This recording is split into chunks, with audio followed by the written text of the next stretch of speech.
السلام علیکم کلاس 7 آپ کے اسلامیات کے نئے لیسن کے ساتھ میں ہوں آپ کی ٹیچر، اور آج ہے 9 سپٹمبر 2021، ڈے از بدھ، اور اخلاق و آداب میں ہم سخاوت کی فضیلت اور بخل کی مذمت کے مختصر سوالات کے جواب کریں گے۔ جی ہم مختصر جو جواب ہے وہ لکھیں گے۔ آپ اپنے صفحے تیار کر لیں، مارجن لائن لگا لیں، ٹاپ پہ ڈیٹ لکھ لیں، چیپٹر کا نام لکھیں، ٹاپک کا نام لکھیں، اور میں سوال لکھوں یہ میں آپ کو گائڈ کروں گی کہ آپ نے کیا جواب۔ سب سے پہلا ہمارا سوال ہے سخاوت سے متعلق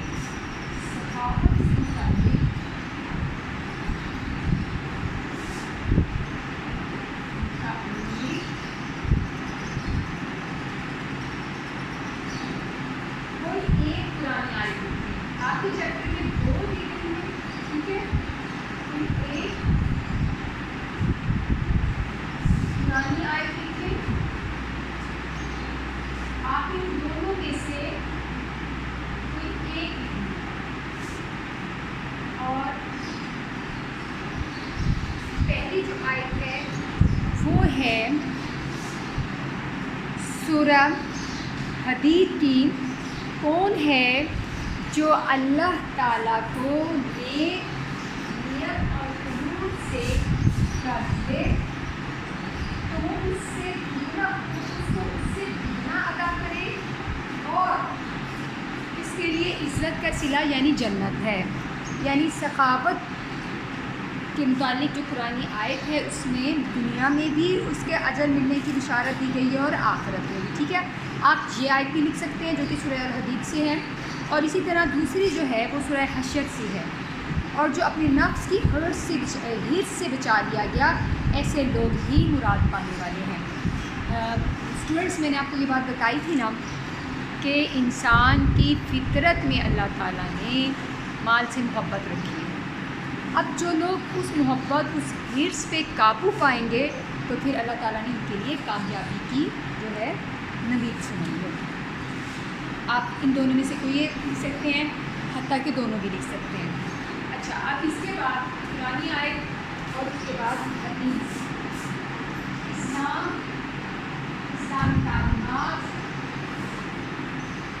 قرآن پاک اور حدیث سے پڑھیں۔ تو پھر اب ہمیں حدیث کی سخاوت سے متعلق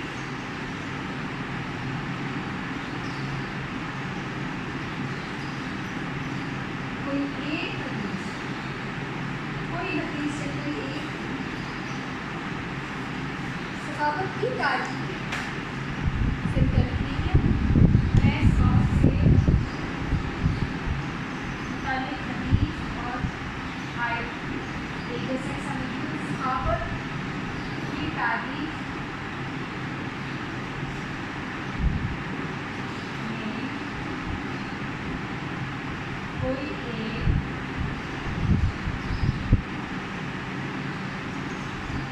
حدیث لکھیں۔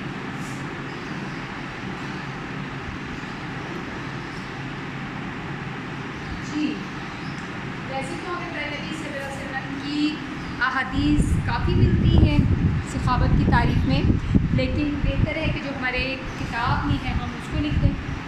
اگر آپ کو کوئی اور معلوم ہے تو آپ وہ بھی لکھ سکتے ہیں، جیسے ہم کہ حضرت عائشہ رضی اللہ تعالیٰ عنہا نے ایک بکری ذبح کی اور اس کا تمام گوشت ذبح کر تقسیم کر دیا اور صرف تھوڑا سا بچا، تو حضور صلی اللہ علیہ وسلم نے پوچھا کہ کچھ بچا ہے؟ انہوں نے کہا یہ دستی بچی ہے۔ آپ صلی اللہ علیہ وسلم نے کہا نہیں، جو دے دیا وہ بچ گیا ہے، وہی کام آنے والا ہے۔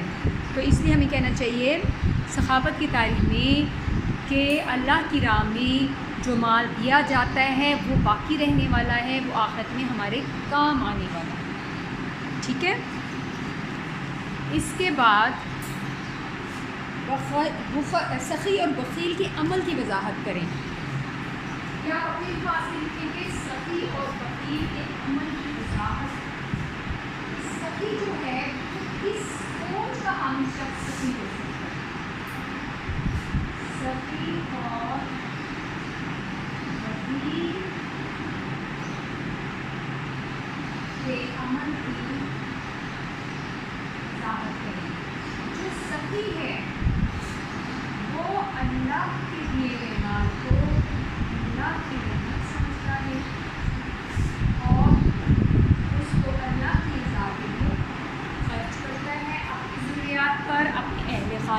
ضروریات پر، اپنی عزیز و اقارب، پڑوسی،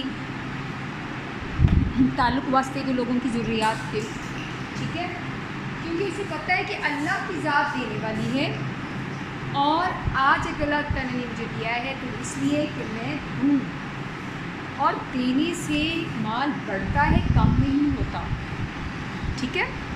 سو سخی جو ہوتا ہے سب سے پہلے تو یہ یقین رکھتا ہے کہ جو کچھ مجھے ملا ہے وہ اللہ کی فضل سے ملا ہے، وہ اللہ نے دیا، اس میں میرا کوئی کمال نہیں ہے، ٹھیک ہے، اور پھر اس مال کو اللہ کی رضا کے لیے خرچ کرنے کی کوشش کرتا ہے۔ اس کے مقابلے میں جو بخیل ہوتا ہے وہ کیا کہتا ہے، یہ پیسے میں نے کمائے ہیں اس لیے یہ میرے ہیں، یہ میں کسی پہ خرچ نہیں کروں گا، کیونکہ اگر میں خرچ کروں گا تو شاید میں پھر نہ کما سکوں، ٹھیک ہے، اور یہ اللہ کو ناپسند ہے، جبکہ سخی کا اللہ پہ ایمان یقین ہوتا ہے اور اللہ پھر اس کے مال کو بڑھاتے ہیں۔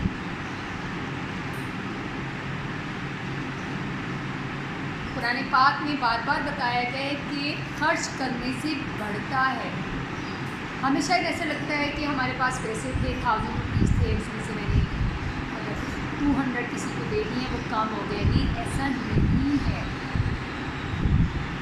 بظاہر وہ ہمیں کم لگ رہے ہیں لیکن ہو سکتا ہے کہ اس میں برکت بڑھ گئی ہو اور ہمارے لیے وہ کم بھی ہماری ضروریات سے زیادہ ہو، اور یہ ہمارے عام مشاہدے کی بات ہے کہ کئی دفعہ لوگ بہت زیادہ کماتے ہیں لیکن ان کی ضروریات پوری نہیں ہوتی، اور کچھ لوگ ہوتے ہیں کم کماتے ہیں لیکن ان کی ضروریات پوری ہوتی ہیں کیونکہ ان کے پیسے میں برکت ہوتی ہے۔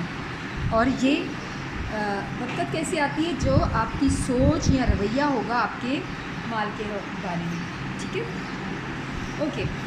اب نیکسٹ ہے جی، بخل سے بچنے کے متعلق حدیث لکھیں۔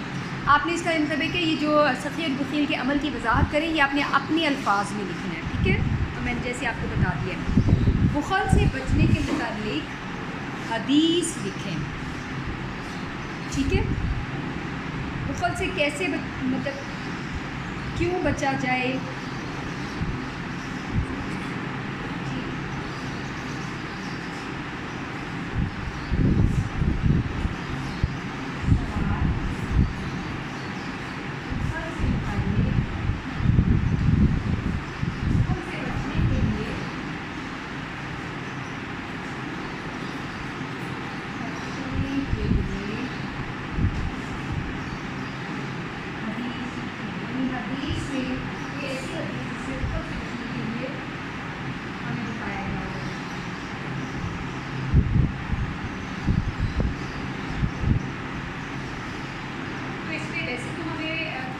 احادیث ملتی ہیں جس میں ہمارے پیارے نبی صلی اللہ علیہ وآلہ وسلم نے ہمیں گائیڈ کیا ہے کہ بخل جو ہے وہ نہیں کرنا چاہیے، بخل سے بچنا چاہیے، ٹھیک ہے، تو اس میں جو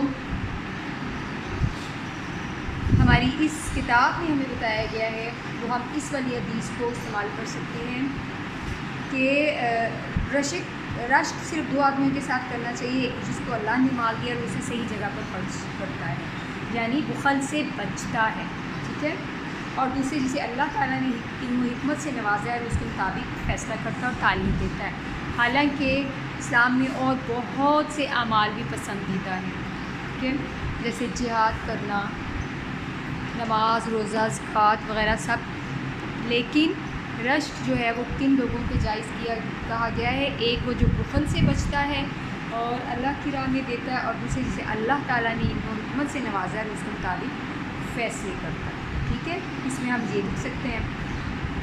دین نیکسٹ ون از غزوہ تبوک کے موقع پر حضرت ابوبکر صدیق رضی اللہ تعالیٰ عنہ اور حضرت عمر رضی اللہ تعالیٰ عنہ نے کتنا مال خرچ کیا؟ جی کون بتائے گا؟ یہ تو میرے خیال آپ سب کو پتہ ہے، غزوہ تبوک پر حضرت عمر کا غزوہ تبوک میں، جی غزوہ تبوک کون سا غزوہ تھا؟ تبوک میں حضرت عمر رضی ابوبکر صدیق رضی اللہ تعالیٰ عنہ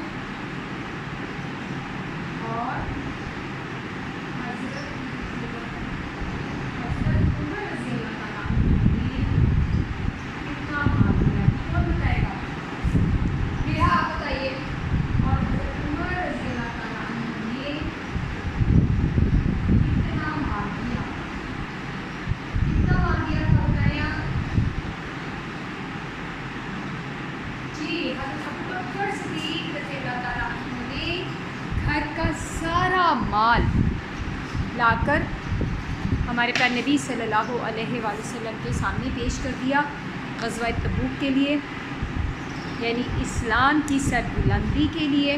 اور جب حضور صلی اللہ علیہ وآلہ وسلم نے پوچھا کہ گھر والوں کے لیے کیا چھوڑا ہے، تو انہوں نے جواب دیا اللہ اور اللہ کے رسول، ٹھیک ہے، یعنی اللہ کے حوالے کیا اور اللہ کے رسول کی تعلیمات کے مطابق۔ اور حضرت عمر رضی اللہ تعالیٰ عنہ نے اپنے گھر کا آدھا سامان جو ہے وہ لا کر پیارے نبی صلی اللہ علیہ وسلم کے سامنے رکھ دیا اسلام کی سربلندی کے لیے۔ یہ بہت خوبصورت مثالیں ہمارے سامنے ہمارے صحابہ کرام کی موجود ہیں، جو کہ ہمیں سخاوت کی فضیلت اور بخل کی مذمت بتاتی ہیں، مطلب کہ بخل نہیں کرنا چاہیے اور سخاوت کرنی چاہیے۔ اس سے جو اگلا ہے خالی جگہ پور کریں، یہ آپ خود ڈھونڈیں گے اپنی بک میں سے اور ان کو پور کریں گے۔ اس کے بعد ہے درست جواب پر نشان لگائیں، یہ بھی آپ خود ڈھونڈ کے کریں گے۔ اب میں آپ کو گائیڈ کروں گی تفصیلی جواب جو ہم نے لکھنے ہیں، ٹھیک ہے۔ آئی ہوپ کہ آپ نے یہ جو شارٹ آنسرز ہیں یہ کر لیے ہیں، اب ہم لانگ آنسرز کی طرف بڑھتے ہیں۔ اب تفصیلی جواب جو ہے ہم نے لکھنا ہے، سب سے پہلے ہے سخاوت سے کیا مراد ہے۔ اس میں جو ہم نے پڑھا ہے کہ سخاوت سے مراد اللہ کی خوشنودی کے لیے اس کے دیے ہوئے مال کو اس کے بندوں پر خرچ کرنا، ٹھیک ہے۔ پھر ہم یہ بتا سکتے ہیں کہ سخاوت کرنے کی کیا کیا کے طریقے ہیں، مثلا فقراء اور مساکین کو کھانا کھلانا، پھر یتیموں کی پرورش کے اخراجات برداشت کرنا، بیواؤں کی مالی امداد کرنا، اور رفاع عامہ کے کام جیسے پانی وغیرہ پلانے کا بندوبست کرنا۔ اب یہ ہے کہ سخاوت میں دکھاوا نہیں ہونا چاہیے اور یہ خالص اللہ کی رضا کے لیے ہونا چاہیے، ٹھیک ہے۔ اور اس کے جو اپوزٹ ہوتا ہے وہ بخل ہوتا ہے۔ اب بخل کو بھی آپ تھوڑا سا یہاں پہ بتا سکتے ہیں، لیکن اگلا سوال کیونکہ بخل سے متعلق تو وہاں پہ ہم زیادہ تفصیل سے بخل کے بارے میں بتائیں گے۔ پھر ہم جو سخاوت کی قرآن پاک میں آیات جو آئی ہے کہ جس میں اس میں انکریج کیا گیا، حوصلہ افزائی کی گئی ہے سخاوت کرنے کی، دونوں آیات وہ ہم بتائیں گے۔ پھر ہم پیارے نبی صلی اللہ علیہ وآلہ وسلم اور صحابہ کرام کی زندگی سے مثالیں دیں گے کہ کیسے وہ کتنے ہی سخاوت کرتے تھے، کبھی انہوں نے جوڑ کے نہیں رکھا تھا، بلکہ وہ اپنی آخرت کے لیے خرچ کرتے تھے، خود وہ کرتے تھے، محروم رہ جاتے تھے لیکن دوسروں کو نوازتے تھے، ٹھیک ہے۔ اور آج ہمارا رویہ کیا ہے کہ آج ہم اپنی ضروریات کے بعد تعیشات کو بھی اہمیت دیتے ہیں اور دوسروں کی ضروریات کو بھی اہمیت دیتے ہیں، ٹھیک ہے۔ اور پھر یہاں پہ جو حدیث ہے کہ بے شک اللہ سخی ہے اور سخاوت کو پسند کرتا ہے۔ سخاوت اللہ تعالیٰ کا یہ ایک کوالٹی ہے، ٹھیک ہے۔ اللہ تعالیٰ کی ایک خصوصیت ہے جو کہ اللہ تعالیٰ نے انسانوں میں دی ہے۔ اللہ تعالیٰ کے دونوں ہاتھ نعمتوں سے رزق سے بھرے ہوئے ہیں، جب سے کائنات تخلیق کی گئی ہے اللہ تعالیٰ نواز رہے ہیں، لیکن ان کے خزانے میں کوئی کمی نہیں ہے۔ اسی طرح جو انسان لوگوں کو دیتا ہے تو اس کی بھی کمی نہیں ہوتی، بلکہ اللہ اسے اور نوازتے ہیں، اس کے مال میں برکت دیتے ہیں۔ اس طرح ہم سخاوت کے بارے میں تفصیل سے پہلے اس کی تعریف کہ سخاوت ہے کیا، پھر اس کی جو اسلام میں جو ہے، پھر اس کی شرائط کہ اللہ کی رضا کے لیے اور ریاکاری دکھاوے کے لیے نہیں، اور نہ بدلے کی خواہش ہونی چاہیے۔ اس کے بعد جو ہے اس کی اہمیت قرآن اور احادیث کی روشنی میں ہم لکھیں گے، ٹھیک ہے۔ اس کے بعد ہمارا جو اگلا سوال ہے وہ کسی کہتے ہیں وضاحت کریں، تو ہم تفصیل سے اسے بتائیں گے آپ سخاوت کا اللہ کی رضا کے لیے مانتے ہیں، ٹھیک ہے۔ اور بخل کیا ہے؟ اپنے نفس کی حوث کے مطابق یا حرص سے ریٹ کی وجہ سے مال کو جوڑ کے رکھنا۔ بخل کسی کہتے ہیں وضاحت ہے، آپ نے اس کو تفصیل سے لکھنا ہے، بخل کی پہلے ڈیفائن کرنا ہے، پھر آپ نے اس کی مذمت کے لیے کیسے دین کے رکھنے والے کو اللہ تعالیٰ ناپسند کرتے ہیں، قرآن پاک کی آیت ہے، پھر اس کے بعد احادیث کی روشنی میں جیسے سخی سخاوت خود اللہ تعالیٰ سخی ہے اور سخاوت کو کہ اللہ تعالیٰ کو بخل ناپسند ہے، کیونکہ اللہ تعالیٰ خود بخیل نہیں ہے، ٹھیک ہے۔ اور اسی طرح ہم جو دوسری ہمیں ملتی ہے، جیسے آیت ہے سورہ حمزہ، اور جو مال کو جمع کرتا ہے اسے گن گن کر رکھتا ہے اور خیال کرتا ہے کہ اس کا مال اس کی ہمیشہ کی زندگی کا موجب ہوگا، ہرگز نہیں، وہ ضرور جہنم میں ڈالا جائے گا۔ یعنی جو سخاوت کرتا ہے اس کو خوشخبری سنائی گئی ہے جنت کی، اور جو گن گن کے رکھتا ہے اسے جہنم کی جو ہے وہ وعید دی گئی ہے۔ کیونکہ یہ ایک حقیقت ہے، اگر ہم دنیا میں بھی اپنی ایک نظر ڈالیں، آج تک جو بھی دنیا سے گیا ہے وہ خالی ہاتھ گیا، ٹھیک ہے۔ اور جو خالی ہاتھ جب جانا ہی ہے تو کیوں نہ ہم پھر آگے کی جو زندگی ہمیشہ کی زندگی ہے اس کے لیے اپنے ہاتھ سے کچھ دے کے جائیں، ٹھیک ہے، دوسروں کی ضروریات پوری کرنے کا سبب بنیں، تاکہ ہمیں آگے جو مشکل لمحات یا ہمیں مشکلات پیش آنی ہیں اس میں ہمارے لیے آسانی ہے، ٹھیک ہے۔ اچھا جی، اس کے بعد بخل کے حوالے سے اور بہت سی احادیث بھی ہیں، جیسے کہ جو مال چھوڑ کے جائیں گے دنیا میں، قیامت میں وہ مال سانپ اور اس طرح کی تکلیف دہ جانوروں کی شکل میں وہ سامنے آئیں گے اور انسان کو ڈسیں گے، اور انسان کو کہا جائے گا یہ تمہارا وہ مال ہے جس پہ تم سانپ بن کے بیٹھے ہوئے تھے، کہ کسی کے استعمال یہ خرچ نہیں کرتے تھے، نہ اپنے پر خرچ کرتے تھے۔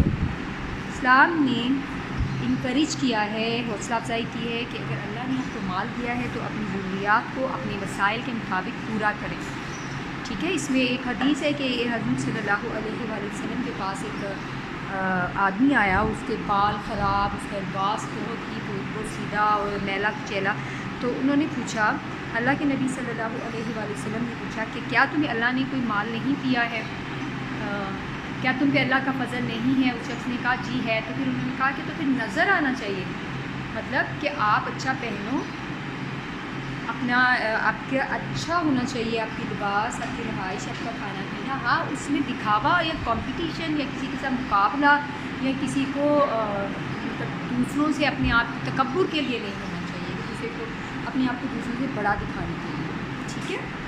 سو یہ بخل، آپ یہ سب چیزیں بخل میں لکھ سکتے ہیں، ٹھیک ہے۔ اب اس کے بعد ہے جی سخاوت کے بارے میں اسوہ رسول صلی اللہ علیہ وآلہ وسلم کیا ہے؟ تو سخاوت کے بارے میں اسوہ رسول صلی اللہ علیہ وسلم یہ ہے کہ ہمارے پیارے نبی صلی اللہ علیہ وسلم بہت زیادہ کبھی ان کے پاس مال آیا ہو یہ فوراً خرچ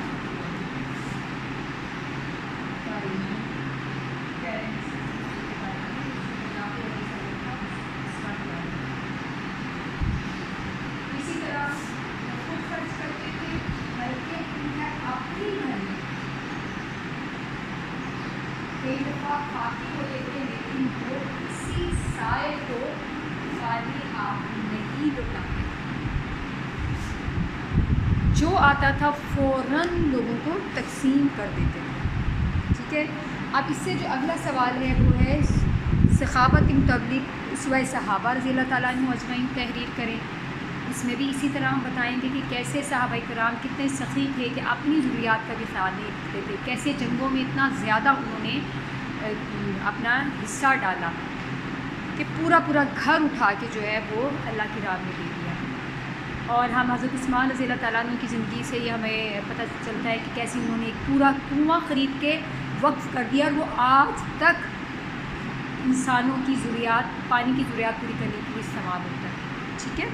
تو جو آپ نیکی کے کام کئی دفعہ آپ کے لیے صدقہ جاریہ بن جاتے ہیں سخاوت کے کام۔ پھر جو اگلا ہے وہ سخاوت کے معاشرتی فوائد قلم بند کرنے ہیں۔ اس میں آپ کے ساتھ جیسے میں نے آپ لیسن میں آپ کو بتایا تھا کہ معاشرے میں محبت پھیلتی ہے، اخوت پھیلتی ہے، اور انسان کے اندر اعتدال اور میانہ روی آتی ہے کہ وہ اپنے خرچ کے بارے میں اعتدال پہ رہتا ہے، اور دوسروں کی ضروریات کو بھی کا بھی خرچ رکھتا ہے، اسے اس کی زندگی میں برکت ہوتی ہے، امیر و غریب میں محبت ہوتی ہے، معاشی خوشحالی ہوتی ہے، قلبی طہارت حاصل ہوتی ہے۔ تو یہ سب سخاوت کے فوائد ہیں۔ آئی ہوپ کہ آپ نے ایکسرسائز اچھے طریقے سے کر لی ہے۔ Thank you so much for watching. اللہ حافظ. السلام.